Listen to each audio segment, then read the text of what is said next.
Salut c'est Zim. Alors, petite vidéo intermédiaire et petite vidéo blabla.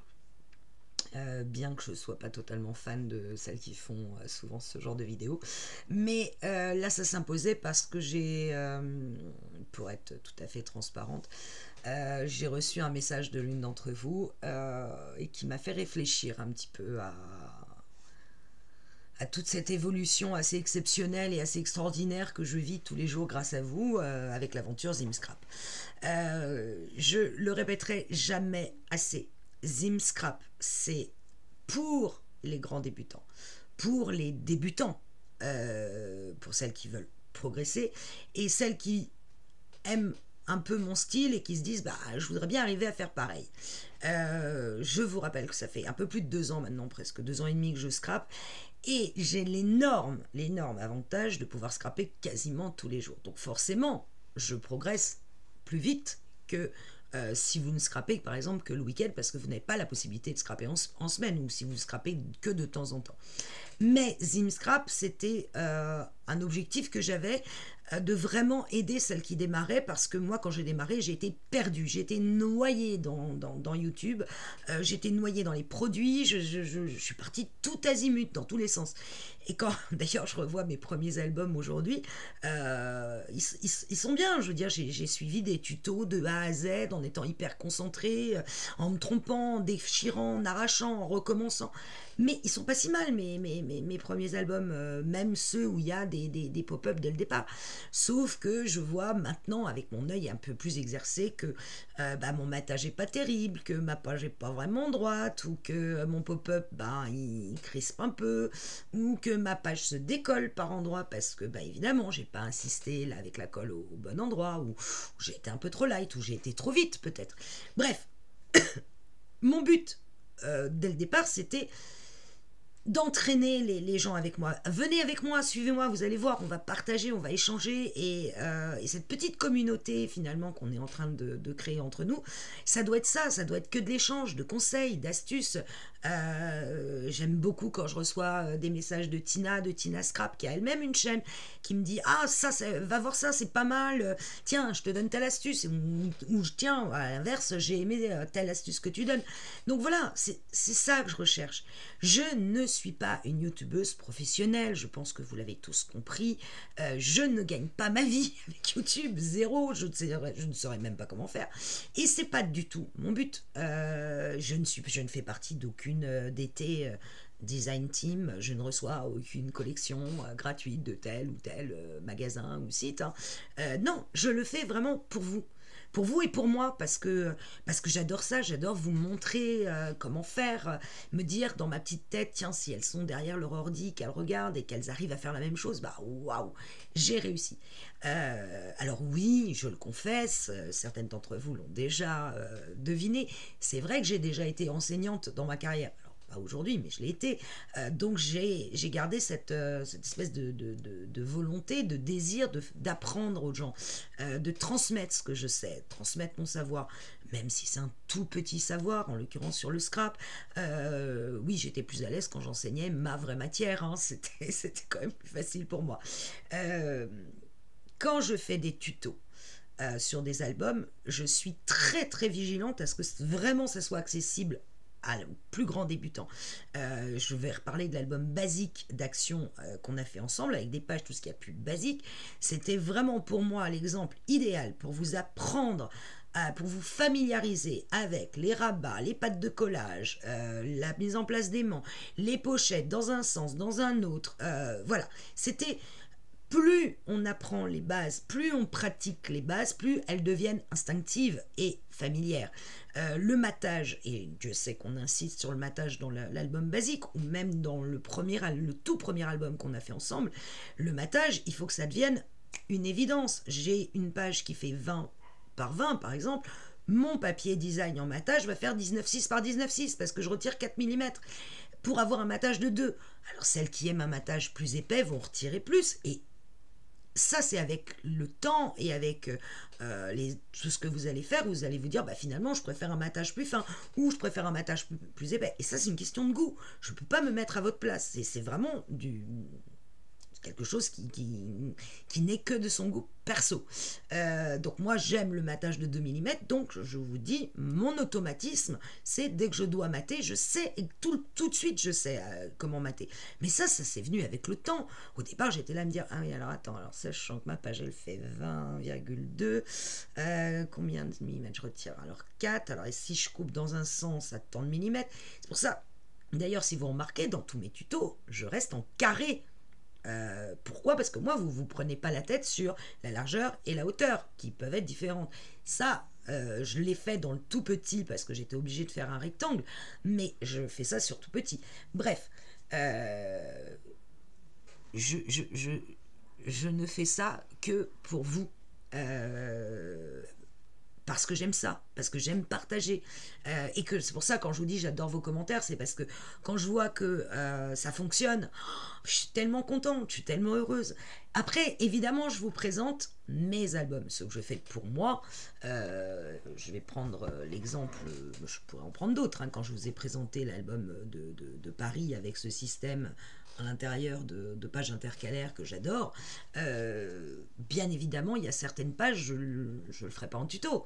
Je ne vous le ferai pas en tuto parce que je me dis que là, je m'adresse plus du tout aux débutantes. Là, c'est quand même un album où, bon, il y a certaines pages, pas toutes, mais certaines interactions, même les tutos que j'ai suivis, sont pas si évidents que ça pour une débutante. Je vais prendre l'exemple de la carte cache-cache. Celle-ci, ici. Cette carte cache-cache qui, quand on la déplie, alors je sais même plus dans quel sens elle marche, c'est ça qui est bien. Ah oui, quand on la déplie, fait apparaître une autre carte. Je sais plus, je crois que c'est le scrap de héros que j'avais suivi. Bon, faut être déjà plus que débutant pour suivre son tuto, parce qu'il y a des détails qu'elle ne donne pas. Je vous ai dit que je vous ferai un tuto après l'album bébé, où je ferai le même tuto que l'album basique d'action que l'on a fait ensemble, mais cette fois qu'en album pop-up. Pourquoi? Parce que je sais qu'il y en a beaucoup, même moi, qui aiment mettre des pop-up dans leurs albums.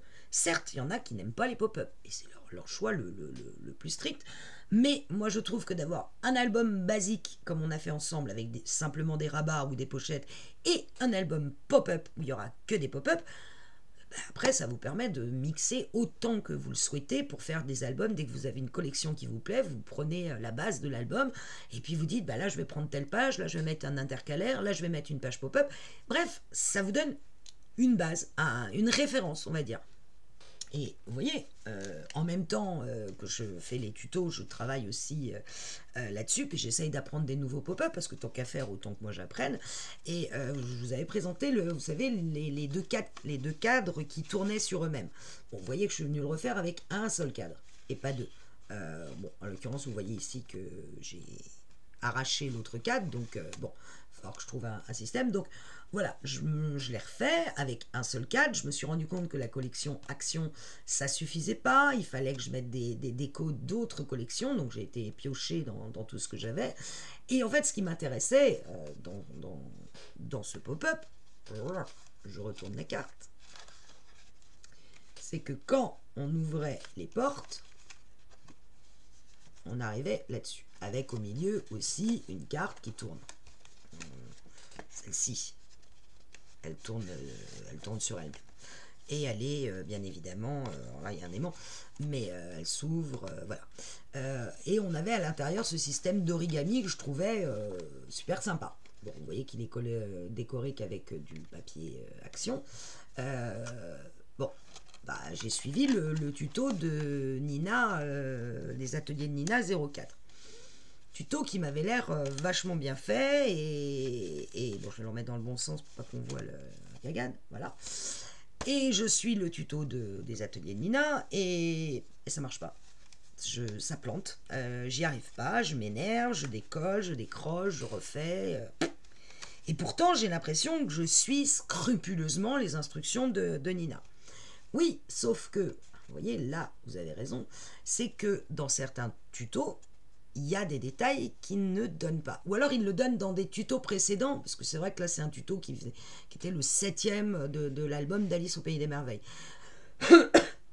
Donc peut-être que ce détail, elle l'a donné dans les autres et que du coup, comme je n'ai pas été voir tous les tutos, tant pis pour moi. Mais je me suis rendu compte qu'il y avait un détail qu'elle ne donnait pas, c'était le grammage du papier pour faire l'origami à l'intérieur. Et en l'occurrence, moi, je pars bille en tête sur mon papier habituel, 210 grammes. Et ben, un pop-up en 210 grammes, vous oubliez, hein. Ça, ça y est, ça finit par rentrer. Hein. Ça ne marche pas. C'est trop lourd, le papier est trop épais, ça ne plie pas suffisamment. Même le 200 grammes, ça colle pas. Un pop-up, c'est du 160 grammes même, ou 180. Mais maintenant, ça y est, ça, je l'ai intégré. Donc, j'ai tout refait. Enfin, l'intérieur, hein, l'extérieur, j'ai été décoller et refaire.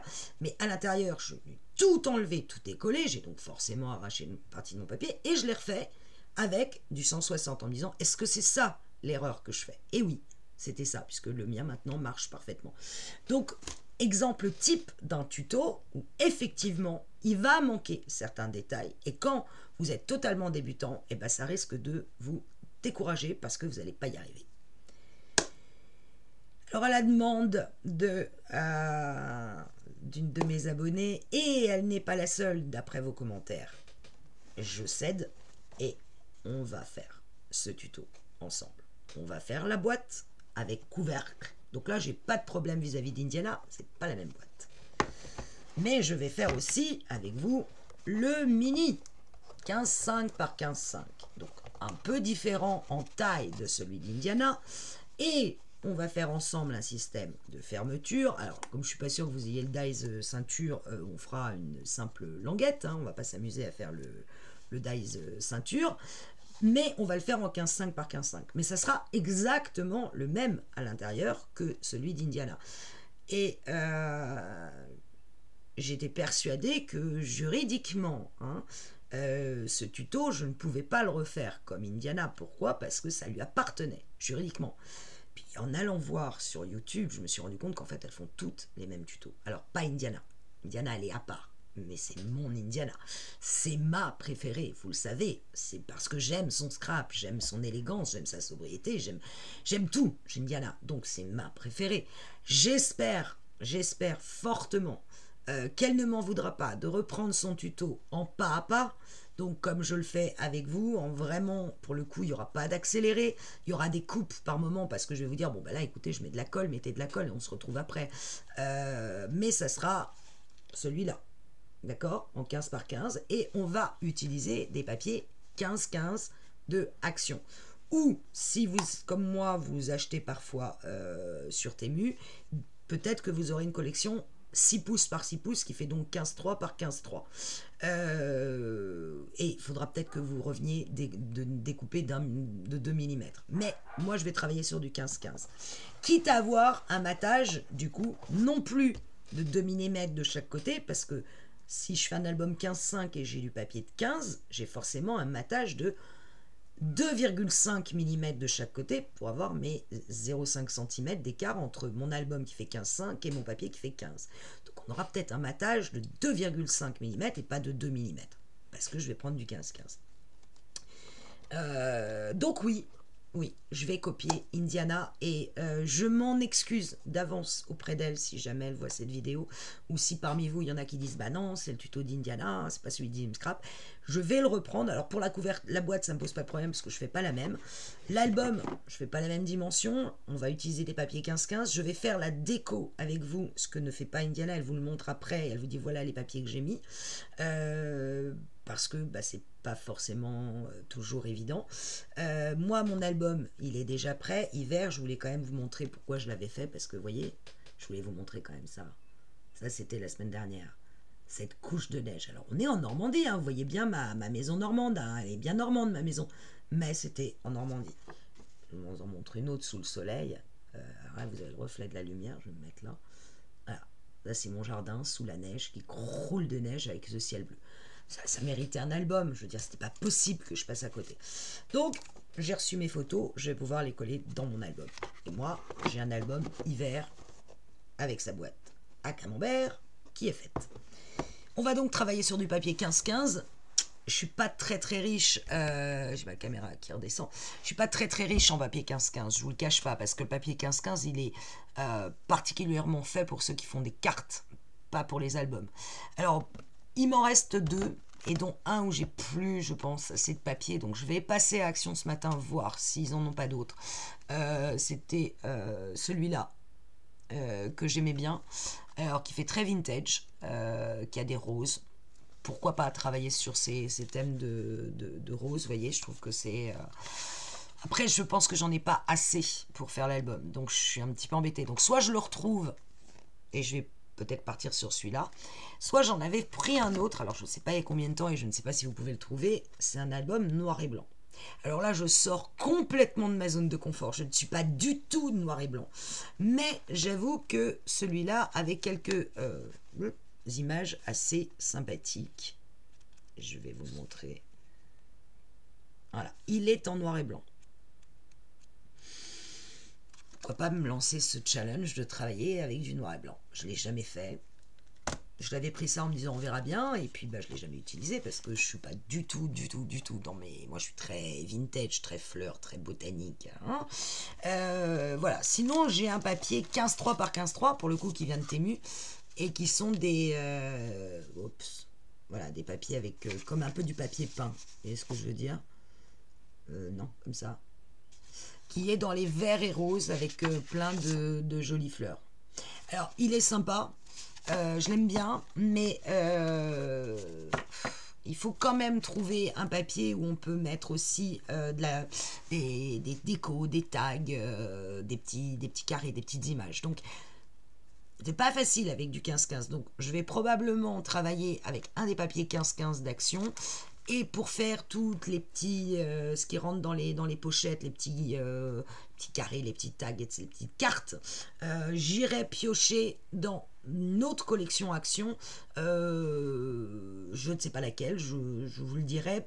Soit sur le noir et blanc, je vais être bien embêté pour trouver des cartes. Et en l'occurrence, il y a une collection d'Action que j'avais beaucoup aimé à l'époque, qui était sur le café. Et pourquoi pas rester sur cette idée de café. Donc je pense que je vais quand même travailler en noir et blanc. Vous, de votre côté, vous avez un bloc Action 15-15, gardez-le précieusement, on attaque. La seule chose que je vais vous demander pour la boîte, c'est d'acheter du papier Action aquarelle artiste en 300 mg. Soit du noir, soit du blanc. De toute façon, il y a les deux couleurs, vous avez le choix. Parce que pour la boîte, il faut ça. Et après, on va rester dans du 15-15, sauf pour le matage du couvercle de la boîte. Parce que là, votre boîte, elle va faire 16 par 16. Votre papier 15-15, vous voyez, moi, il est au milieu. Et j'ai dû aller prendre un grand papier autour, le vert à pois, donc je vous avais dit, c'était la collection Winter, je crois, un papier plus grand, parce que là, le 15-15, c'est pas suffisant. Donc, regardez ce que vous avez en 15-15, prévoyez une autre collection où vous allez pouvoir découper des petites cartes, comme dans toutes les collections Action, généralement on retrouve des cartes, ou dans des anciennes collections que vous avez, ou dans des collections d'autres designers. Bon, par exemple, moi j'avais pris les die cut de Florilège Design. Bref, on va la faire. On va le faire, ce tuto. Et d'avance, pardon Indiana de te copier. Je vais faire une taille différente, mais ton album est tellement génial, il est tellement mignon, il est tellement topissime que oui, je cède. Je vais le refaire en détaillant peut-être un tout petit peu plus que toi, bien que je pense que ton tuto est déjà très détaillé. Mais c'est l'essence même de Zimscrap, c'est de travailler pour les grands débutants et de reprendre des tutos pour des grands débutants. Donc oui, je vais le faire. Et pardon encore, Indiana, ce que tu as fait, c'est une tuerie.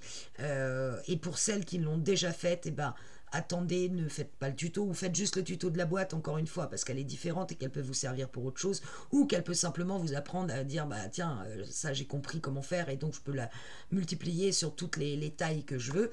Et les tutos bébés continuent d'arriver. Là, vous avez eu, j'ai vu qu'elle était publiée, celle de l'escalier, l'accordéon, je veux dire. Voilà, donc là vous avez eu le tuto pour avoir votre accordéon. Et aujourd'hui vous aurez... Ah, j'ai perdu ma carte. Pas grave. Vous aurez le tuto de la première page. Je vous rappelle que moi je la fais en kitchen, vous la faites en bébé ou en kitchen, ou les deux, pourquoi pas. Et je m'en excuse, ce tuto dure 1 heure. Comme quoi, je prends vraiment tout mon temps pour tout vous montrer, tout vous expliquer. Voilà, j'espère que j'aurai rassuré certaines d'entre vous sur le fait qu'elles peuvent me suivre avec confiance et que je m'attache toujours à ce que tout le monde comprenne. Et puis pour celles qui ne sont pas débutantes et qui me suivent, eh ben, je fais juste un petit aparté et on continue notre album Bébé ou Kitchen ensemble, bien sûr. Je vous laisse. Ciao, ciao.